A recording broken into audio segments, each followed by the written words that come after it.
to the Travel Squad podcast. We adventure the world together, one passport stamp at a time. We're here to share travel news, tips, and our own adventures with you. Every Travel Tuesday, we share stories on a variety of topics, including our hometown San Diego, hiking, weekenders, national parks, international getaways, and inspiring you to go on your own adventures, even if it starts with your own backyard. I'm Jamal. Brittany. And I'm Kim. And we're the Travel Squad podcast. So grab your ticket and your passport. And don't forget your travel insurance. And prepare for takeoff.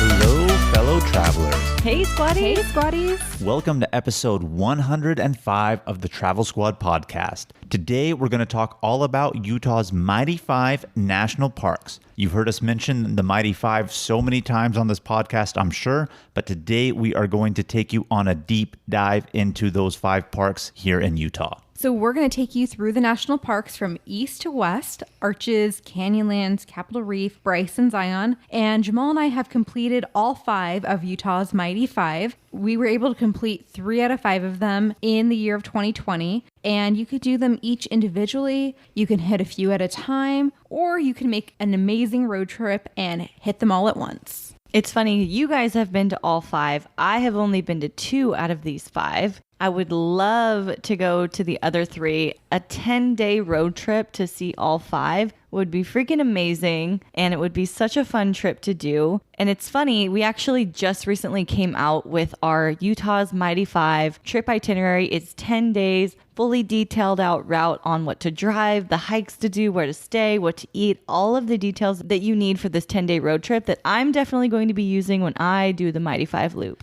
It's really funny, Brittany mentioned how we were able to complete 3 of the 5 during 2020 here in COVID. Funny enough, Utah's Mighty Five, all in that road trip that you're talking about, was one of our COVID backup plans when we were thinking of another vacation that was potentially going to get canceled. If it does, what we were going to do. Utah was open and we were going to do this in this rotation just as well. So we've all done them separate times, never in that repertoire here of a road trip, but it's still something that I want to do, but nonetheless, you guys should partake in and do yourselves. If you guys are interested in that 10-day itinerary, you can find that on our website at travelsquadpodcast.com. But for now, let's get into this episode so you get a little taste of what you'll expect. As always, tip first. Let's start with the tips. Tips first. So one of the tips that we're going to give is to buy the America the Beautiful Interagency Annual Pass. It's only $80 and it gets you into any national park for a full rolling year. And let's say you buy it at the very beginning of March or whatever, you're going to have it through the end of March for the next year. So you're not going to have to buy it again until April. And then again, you'll have it for a whole year through the end of April. Ooh, so a little bonus month there. Little bonus.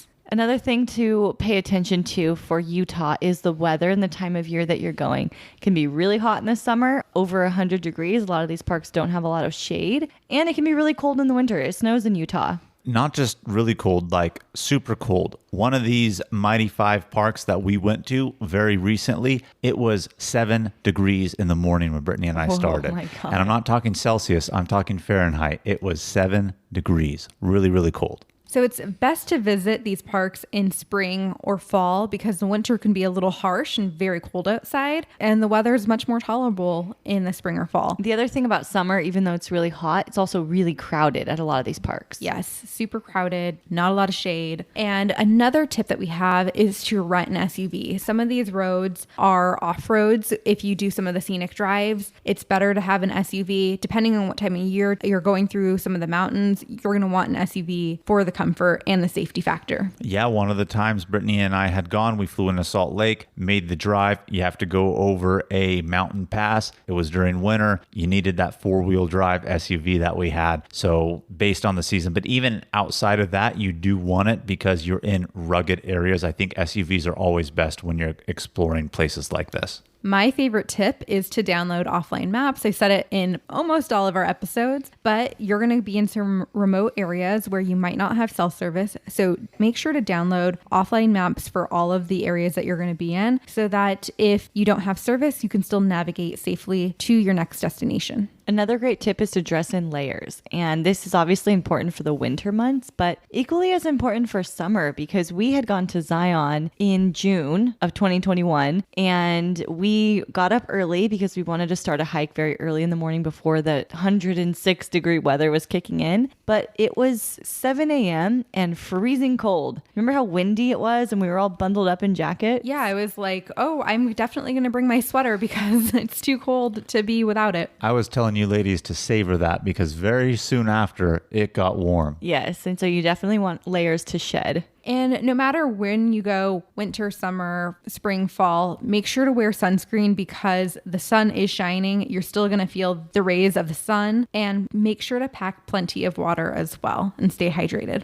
Okay, so before you start this road trip, you're going to need to get to Utah. There are two main airports that we would recommend you utilize for this trip. One is in Utah, that's Salt Lake City, and the other is Las Vegas, Nevada. And so you can do it one of two ways. You can fly into and out of Salt Lake City, or you can fly into Salt Lake City and then fly out of Vegas, or vice versa, depending on how you want to do this trip if you're doing it all in one shot. Yeah, and a squad tip on that is if you do utilize Las Vegas as your hub of where you fly into or out of, or you do a combination of both, Nevada is 1 hour behind Utah in a different time zone. So plan accordingly and just remember that logistically, it's 1 hour behind in Nevada. Can kind of work in your favor if you're trying to catch a flight out of Vegas and you're driving back from, say, Zion, and you gain an hour back. So could work in your favor there too. So the first park we're going to start at is Arches National Park, and the closest city to Arches is Moab. We talk all about Arches and Canyonlands in episode 78. And Arches is known for its natural sandstone arch formations. And in Arches National Park, there's over 2,000 arch formations. This park looks so pretty. I haven't been to this one, but I definitely want to. It's really, really nice. I like it a lot. Brittany mentioned how many arches there are in there, and there are, but not that many are as grand as of a scale as the large arches that you are going to see, and those are the main focal points, right? So there is a good handful of ones that are the must-sees and the must-dos of it. I think I even mentioned this in the episode 78, when we were talking about arches. If you've ever looked at a Utah state license plate, so they have different ones, but one of them has Delicate Arch, which is the most iconic arch in Arches National Park. So famous, they put it on their license plate, right? So, I mean, if you've seen a Utah plate, you know what Delicate Arch looks like. Yeah, Delicate Arch is definitely a must-see. I hear at sunset, it's very gorgeous that the beige, orange, and reds just illuminate during sunset. So that would be really, really nice. We didn't go at sunset, but I would go back and do that. I also hear that stargazing at night from Delicate Arch is really, really popular because there's not a lot of light pollution. That would be really cool to be there, like laying under the arch and looking up at the sky. So to that point, is the park open that late at night? I believe it's open 24/7. Oh. They only close it when it reaches capacity. And as of late, just FYI to you squatties out there, it has been hitting capacity. By like 9 a.m. By 9 a.m. Oh my God. Yeah, so they're closing gates and not letting people in. And we're going to get to this as the next park. You're going to have to funnel over to Canyonlands because it's really a twofer. They're two national parks by each other. We'll save that for a little bit later. We're going to get back into Arches here. But yeah, they are filling up fast these days. But there are so many other iconic areas of Arches National Park. As you drive through, you're going to see Balanced Rock, which is another iconic feature. It stands like 128 feet tall, and it looks like a rock balancing on like a pillar. So that's really cool to see. And then another favorite area is like the windows section, which houses like 3 arches in that one hike. And then right across from that is Double Arch, which is the tallest and second largest arch in the park itself. And I would definitely not miss out on Double Arch. Is Arches National Park a lot of that orange rock that you see in other parts of Utah? The orange and red? I didn't really feel like it was. No? No. I mean, there is good colors, but not, in my opinion, as vibrant. I think more orange when we get to it in Bryce. Like, I really feel like that's more orange. Zion is a little bit more red. Obviously, you're going to have the different colorations of the rock, but I'm trying to remember. I don't think anything was just like, wow, this is standout color-wise for me. It's really the rock formations and the arches that really make it. So you can spend an entire weekend in Arches. I would say 1.5, 2 days is a really good amount of time. We got it done in one. We just packed it all in. All of the things that we talked about, we were able to just like hit the ground running and pack in all in one day. Because the next day we went to Canyonlands National Park, which is the second national park that we're going to talk about in this episode. And about how long of a drive is it from Arches to Canyonlands? It's about an hour drive. And on a map, they look super close together, but you have to go up some windy roads to get to the very top of Canyonlands if you go to the Island in the Sky District, which is where we spent most of our time. And so because of that, it's about an hour drive. Okay. Yeah, so Canyonlands and Arches National Park, like I said earlier, they're kind of like a twofer. They're by each other. The city of Moab, Utah is in between them. That city is there because it's really base camp for people who are going to both of these national parks. And so Brittany is correct. She gave that time distance to get to the one district island in the sky of Canyonlands. Canyonlands is actually broken up into 3 districts. We'll name the other 2 later. But one of the other ones, if you want to get to it, you can't get it from the entrance of Island in the Sky. You have to go the complete opposite direction to the south and around, and it takes longer. So there's not one road that goes through it. So depending on what and where you want to explore, it could be really a lot of time from Moab or even Arches to get to where you want to go in Canyonlands. And Jamal really, really liked Canyonlands. He actually likes it a little bit more than the Grand Canyon because there's a ton of canyons everywhere. It's a whole land of canyons, hence the name Canyonlands. Yeah, the Grand Canyon is carved out by the Colorado River. So is Canyonlands National Park right here. But this is more at the start of the Colorado River. And so it was just amazing. You know, when you're at the Grand Canyon, you could see the other side. When I was here at Canyonlands, I couldn't see the other side. It was just like vastness. It just stretched on forever. And it was absolutely breathtaking. I did enjoy it a lot. And what we saw of Canyonlands was just that Island in the Sky District. Like I said, there's not really a lot of hikes there, but you're at the plateau and top of the canyon, so it gives you views into the canyon itself. The other 2 sections of the park, one is called the Needles and the other is the Maze, and you can't reach them from that section of how you get into Island in the Sky. You need to get in separate roads that obviously you can access from Moab, Utah. We did not do those. I forgot what section, whether it be Needles or Maze, but they tell you that you really shouldn't go in there unless you have strong navigational skills if you're going to do hiking in the Maze. I guess that makes a lot of sense why they call it that, because you can really get lost down there. So if you can't self-navigate, you really shouldn't do the maze. And Canyonlands is great for everyone, whether you enjoy hiking or whether you don't like to hike and you just like to look out at viewpoints. It has some of the most beautiful panoramic overlooks in so many different areas. And some of the major highlights we saw was the Mesa Arch, which we saw at sunrise, which was amazing. We had the orange hue from the sun coming through the rock. It was beautiful. The sun rises right through that arch, and all of the photographers are lined up ready to get that one moment. And it's just a really magical experience being there before the sun even rises, sitting on the rock, and then watching it rise up and light up the canyon was amazing. Yeah, just imagine. It's called the Mesa Arch. It's literally right on the edge of the cliff overlooking the canyon itself. And it's a rather large arch, but to compare it to Delicate Arch and Arches, it's a small one, right?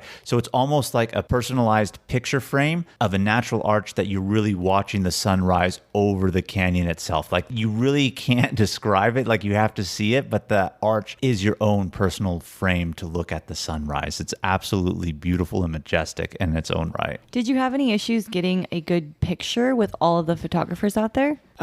You know, it was hard to kind of squeeze your way in. I had somebody who was, I'm assuming, a professional photographer. They had their tripod all set up. They were there early. They were really nice. She said to me, like, I've gotten this photo like 100 times, and she was nice and let me squeeze in to get the photo. So you're able to see it from the back, but with all the people in front of you, it's hard to get that like camera shot of it or picture shot of it. But if you're just standing behind to see it, you have yourself a view. But if you don't want to watch it through the arch, there's definitely places where you could stand off to the side and get amazing views of the sun rising over the canyon also. But if someone's nice, you can get in there and catch that photo. And we were able to catch good photos through that arch. Another favorite of the park is the Grand View Point overlook and hike. And it gives really, really amazing views of Canyonlands. And you're really going to like the edge of a cliff to see all of the canyons in the land around you. It was amazing. It's a short and sweet hike. I definitely would recommend it. It was one of my favorite things that we did there, second to the Mesa Arch. And I wouldn't even really call it a hike. It's more a trail because quite honestly, it is 2 miles round trip. It's an out and back, but you really only have an elevation gain of about like 173 feet. So that's just really stepping up and over a few rocks on that 2 mile round trip, right? So it's really more a trail than a hike. And it just gives you awesome, awesome views. You think you're looking into the canyon, you've seen it all, but then you look to another side of it and it's the same, but different in a really good way that's still awe-inspiring when you check it out. And the whole time that you're hiking on like the canyon edge, very, very scenic. And for it not being very long, this hike wasn't very crowded. And you would expect like a short, sweet hike to be more crowded than what we saw. Yeah, and like we said before, we really only did the island in the sky area. Other than that hike that we had just mentioned here for you, most things that you're looking at here are really viewpoints. One thing that I do want to do in the section of the Needles is the White Rim Road, and it's a 100-mile loop down into the canyon itself and just do that drive. So I do want to go back and see that. And one last little thing I do want to say is we didn't mention this for Arches, but the entrance fee to Capitol Reef is $30 for 7 days. And so if you're in the area, it makes sense for our tip to get your interagency pass, a national park pass, because already right there, if you want to go to Canyonlands and to Arches National Park, that's $60. You're already $20 away from hitting your 80 for the national park pass. So really recommend that and want to highlight that to you guys.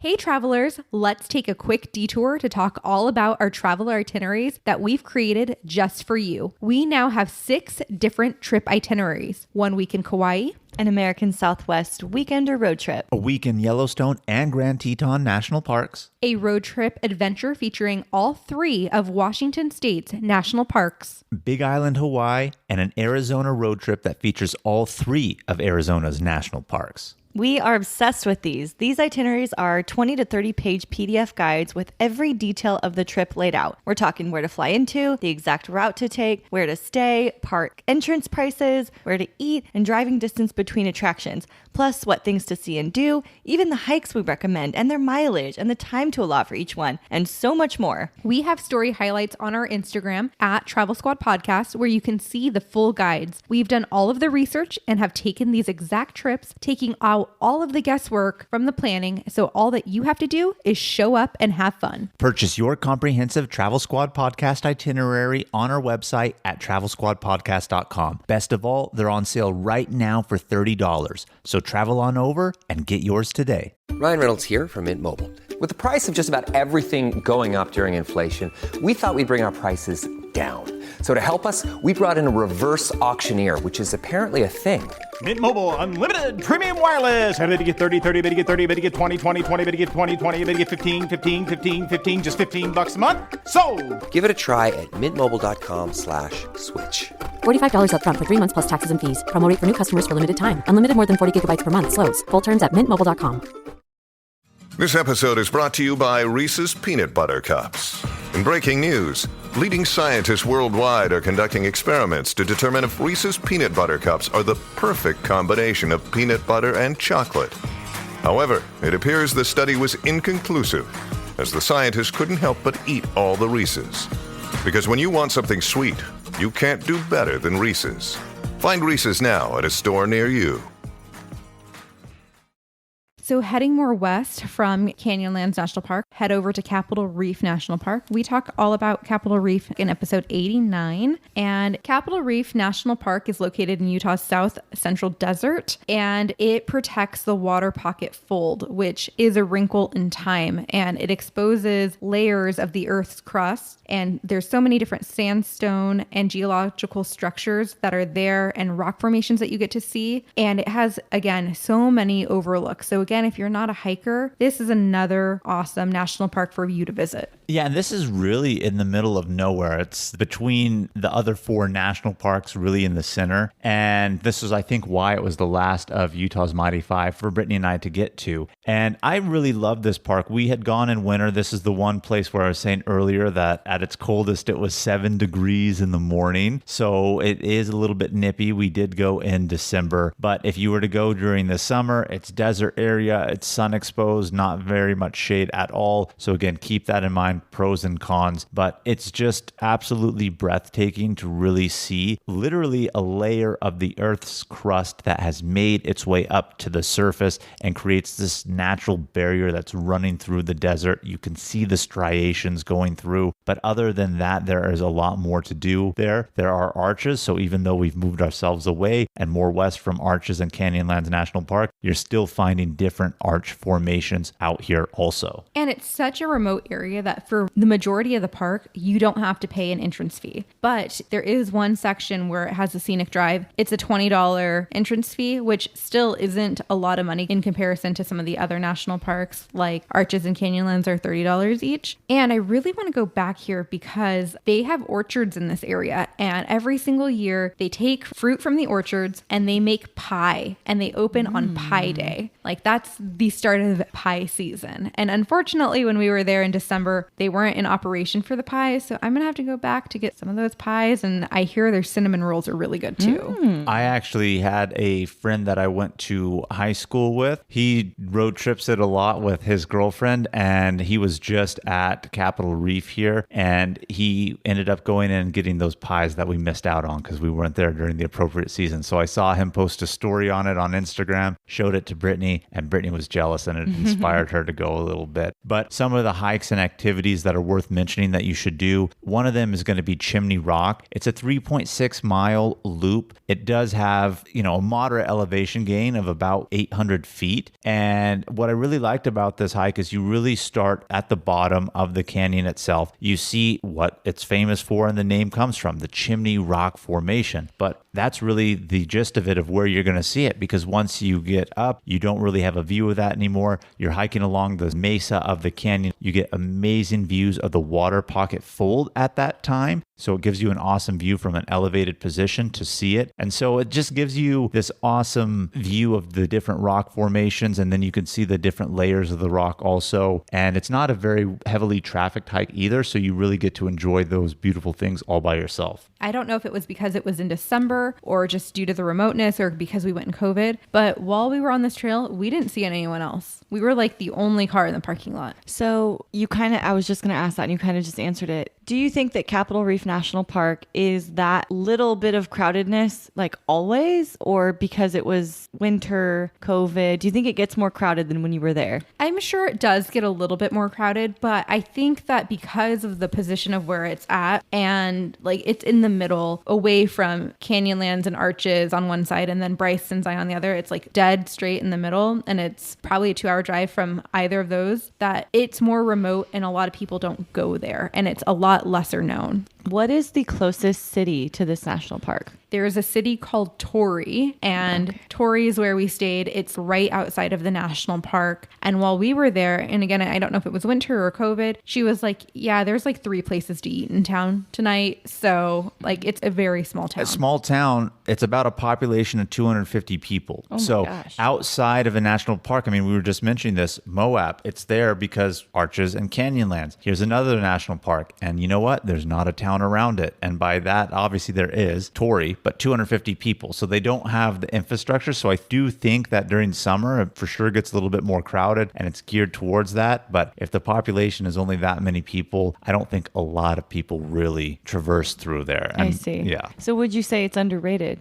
I would say it's underrated. I loved it. It lets you get into nature and be by yourself. And that's an awesome thing that I think people really take for granted when they go to national parks, because a lot of them, I hate to say, are becoming like Disneyland now, like really crowded. But when you get to see those majestic places and are alone, it's a lot more humbling and grounding experience to immerse yourself in nature that way. My favorite part of Capitol Reef National Park was actually a hike we did to Cassidy Arch. I loved it. Even though you're out of Arches National Park, there was still 2 arches that we got to hike to during our time in Capitol Reef. And Cassidy Arch was a trek to get there. You had to hike along the cliffs, and it's fun, it's strenuous, it's steep, but it has beautiful views the entire way. And you start to incline and you see the arch and you're like, how are you going to get to that? But you finally make it. And when you get to it, you get to stand on top of the arch. Like you're not under it, you're standing on top of it. And then you look down and you see how far down the cliffs like you are. And it's a really humbling experience. And it really just puts nature in perspective. Yeah, it's quite honestly scary. You're standing on top of it and you think to yourself, my gosh, like if this collapses, I'm done, because the arch is really at the edge of the cliff. So you're standing on the top part, which is really forming a bridge. So if that goes, you go, and it was high up. I mean, we were at least, 750 plus feet up. Brittany loves to hike to the top of things that are at risk of killing you if something happens. Yes, she does. Sometimes I think she debates pushing me when we're at the edge of those things. I don't know. See a little flicker in her eye. Yeah, she starts thinking, and I don't think it's nature inspiring her. She's thinking something. No, I'm not. But this was one of the most beautiful hikes that we did. It's got to be pretty popular. And again, there wasn't a lot of people there. On our way up, we only crossed paths with another couple. And on the way back down, we saw a few more. But really, you would think that this place would be packed otherwise. Yeah, and that's one of the hikes. There is the scenic drive that Brittany mentioned, which is a point where you have to actually pay to enter the national park. And I would highly recommend doing this. If you go during the summer, you can do this drive. And then there is an offshoot of this scenic drive that goes into a canyon, and it is not paved. So if you do that, you would want to utilize an SUV, and you really get to the thick of it inside the canyon. You see the sheer walls going up. But if you go during summer, instead of driving the car, not on that scenic drive, but into the canyon on that little offshoot, I would recommend actually getting out, because it's going to be a shaded area. You can really be out of the vehicle, look up, just see how high these cliffs are going, and really be in it that way. So do utilize the scenic drive. Even though most of the stuff we mentioned you can actually do without paying the entrance fee, I would highly recommend doing the scenic drive they have and their little offshoots into the canyons, and actually get out and walk those. And again, there's a lot of overlooks in this park. So we mentioned them all in our itinerary that we've mentioned on our website, travelsquadpodcast.com. So go check those out. But next, we're heading more west to Bryce Canyon National Park, which was a squad trip we took. We do have an episode on this. That's episode number 33 if you want to hear the details of this weekend trip that we took. But there's definitely some highlights of this park. As soon as we got there, I was really impressed with just the beautiful colors. The hoodoos and the formations and the arches and all of that are really pretty, but the coloring is bright orange and reds and whites, and it's so pretty. Hoodoos are what this park is really, really known for. They're basically stacks of rocks in the way the rocks have formed. Maybe, Jamal, you know the actual way they're formed? I do, but to explain it like a teacher and geologist would be very hard for me. But basically, just imagine spires of rocks just shooting up. And basically, they've eroded over time from wind, sand. When it freezes out there, the water gets within the cracks itself. Water, when it freezes, it expands, and then it breaks the rocks off. So you have these just tall, thin spires of rock. So that's what really makes the scenery dramatic. You have thousands of those in the canyon below. So that's really what it's famous for. That's what a hoodoo is. Just imagine those rock towers, thousands of them with those bright orange colors that you were talking about. It's absolutely a scene to be seen. That is for sure. And during the winter times and months, it does snow out there too. So we didn't go there during winter. We went in April, so we didn't get to see it with snow, but I've seen photos with the snow, and absolutely breathtaking. I think that's one thing to just say about any one of Utah's national parks, is that during the summer months, it's always going to be a lot more crowded, but there's always going to be that give and take. You can do more stuff during the summer because trails are open,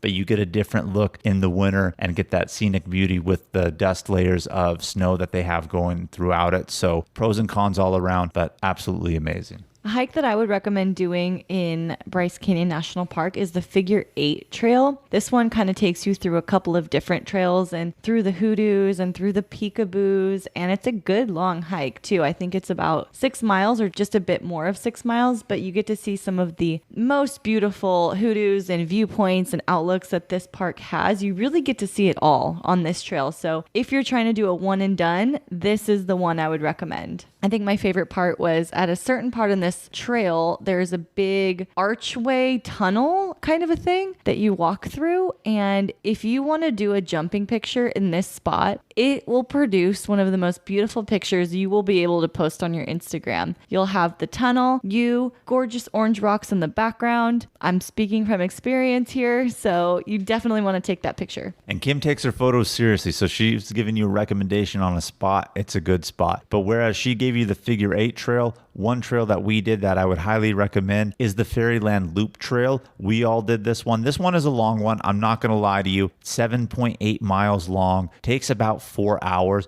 But what makes this really cool is you start along the canyon edge and the mesa, and then you hike down into the canyon. You are amongst the hoodoos, and then you hike your way out of the canyon in an awesome, awesome loop. It's not to be missed. I think it's probably the best hike that we did when we were there, and we did several of them. And again, we're going over some of the highlights here. I don't want to say brushing over the details, but do go back and listen to each one of these episodes individually for further in-depth, because we really dive into it, give solid recommendations. And another thing that's really cool about Bryce Canyon National Park is the town that is around it. It's not like Torrey there at Capitol Reef and 250 people. The town is geared for the fact that people come to Bryce. It had a lot of cool stuff and activities, good restaurants. I love little quaint towns, and this one had it right outside here of Bryce too. So it was cool and made it a lot more fun also. Yeah, it's a really awesome trip to take, whether you go when you're going on the 10-day trip itinerary or if you're going to Bryce just all on its own. Definitely worth going to see.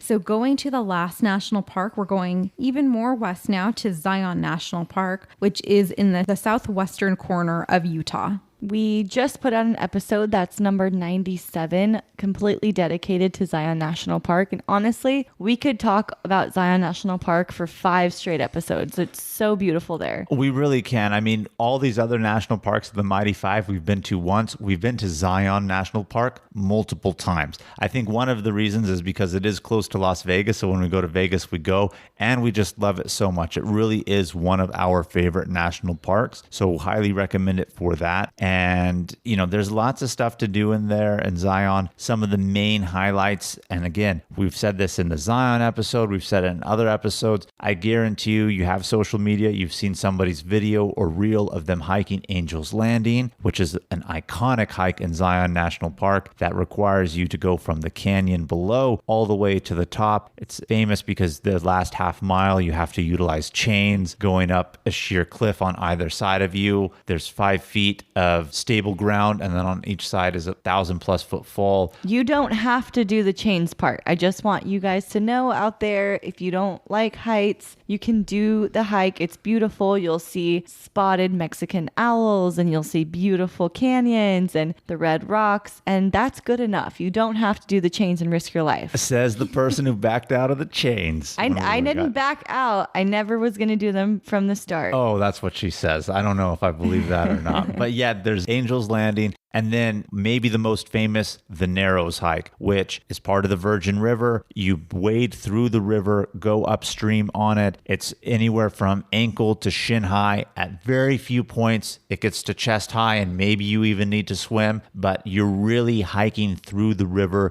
You have the narrow canyons to the side of you, crazy colors, crazy formations. It's crowded when you first start, but the further you get in, the crowds thin out, and you have more of that majestic canyon to yourself to enjoy as you're wading through the water. There's a lot of questions people have about the Narrows, like, do you need a stick? What shoes do you wear? How far did you hike in? Was it hard? And we talk all about that in the episode as well as in the itinerary. We give you every tip you need to be prepared and make your way through it and have the best time possible there. The Narrows they're like top 10 hikes that you have to do that you'll always remember, like Inca Trail, Havasupai Falls, the Narrows. They're all up in that category of like epic hikes. And if you love slot canyons, this is a great hike to do because when the wall's really thin on you and you just look up and there's just sheer cliff all around you, it's amazing. And the farther you go in, again, the less crowds you have. And it's really nice to be able to wade through the river and have parts of that all to yourself. And again, I just want to reiterate the fact that really this isn't a plug even for us. You should go back and listen to these episodes. Or if you get the itinerary itself, we give the tips of like what shoes to have, what pair of clothes you need for hiking the Narrows to change in, other stuff for the other parks. We go into more detail. If we were really to talk about all of these hikes and parks in depth, this would be too long of an episode. Hence the reason why we have a different episode for each one of these parks. But we're putting it together really to inspire you guys to say, hey, people are exploring America right now with COVID. People want to get out in nature, and going out here into Utah and doing all of these parks or even just a couple of them at a time is a really solid option right now, and a trip that we want to take ourselves all as 5 and make that round.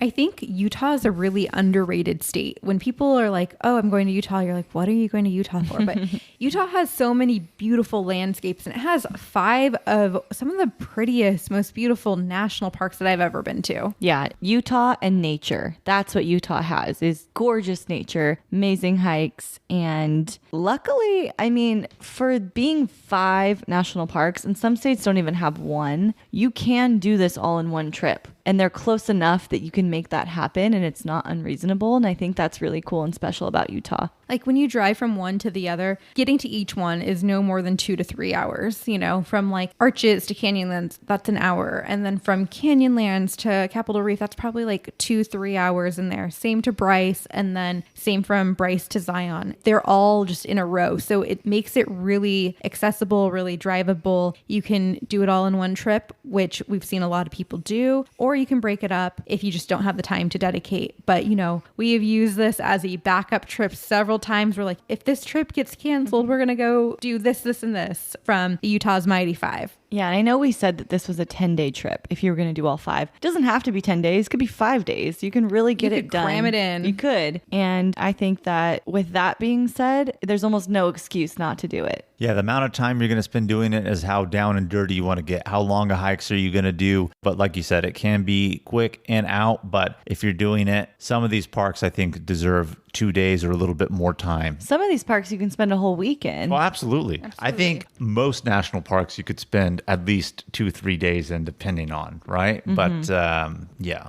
Well, squatties, that is Utah's Mighty 5. Thank you so much for tuning in to our episode this week. Please go back and check out all those other episodes that we noted so you can get a deeper dive into these parks. And if you end up taking these trips, tag us in your adventures. And if you're planning a trip here, send us in your questions of the week and we'll answer it on an upcoming episode. If you found the information in this episode to be useful, or if you thought we were just plain funny, please be sure to share it with a friend that would enjoy it too. And as always, guys, you know it. Please subscribe, rate and review our podcast, and tune in every Travel Tuesday for new episodes. Stay tuned for next week's episode. We have some more amazing adventures and tips in store for you. Bye, everybody. squatties.